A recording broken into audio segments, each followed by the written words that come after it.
শ্যাম তাহলে গাড়ি লক দাও, লক দিয়ে বেরো।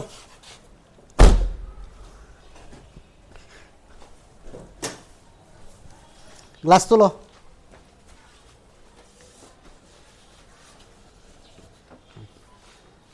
লক দাও।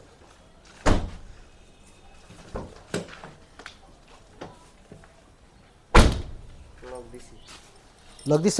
জি। দেখি আমি চেক করি। কই লক তো হয় নাই। কি লক দিলা তুমি?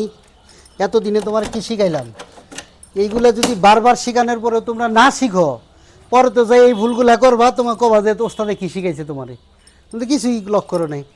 তুমি যে এখান থেকে বেরোইলে তোমার স্টিয়ারিং লক করতে হবে না? জি জি।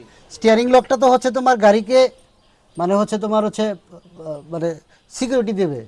গাড়ির সিকিউরিটি তোমার স্টিয়ারিং লক। হ্যাঁ, তুমি স্টিয়ারিং লক করো নাই। দেখো তুমি চাবিটা তো বের করছো, কোন মোডে আছে? এস মোডে আছে। হ্যাঁ, এস মোড থেকে আমি কি করব, হালকা চাপ দিয়ে কি করলাম, গাড়িটা লক মোডে নিলাম। লক মোডে নেওয়ার পরে কি আমি চাবিটা বের করলাম। চাবিটা বের করে তবে স্টিয়ারিংটা কিন্তু চাবিটা বের করলে যেমন মোটর সাইকেলে তুমি যখন মোটরসাইকেলের যে ঘাড় লক করি আমরা, উপরে চাবিটা হালকা ভিতর দিকে চাপ দিয়া মুচড় দিলে চাবিটা বের করলে কিন্তু মোটরসাইকেলের ঘাড় লকটা এমনি এমনি হয়ে যায়। কিন্তু গাড়িতে কিন্তু এটা হবে না। গাড়িটাতে হবে তো তুমি যখন এটা লক নিবা, লক দেওয়ার পরে চাবিটা বের করার পরে স্টিয়ারিংটা ডান দিকে একটা মুচড় দিবা হালকা করে, এই যে লক হয়ে গেল। বুঝছো? ছোট্ট একটা আওয়াজ হয়েছে, দেখছো তুমি? এই দেখো স্টিয়ারিং লক। এই হচ্ছে লক।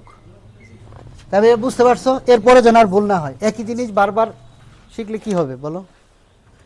এরপর আর ভুল যেন না হয়। হ্যাঁ, ওকে।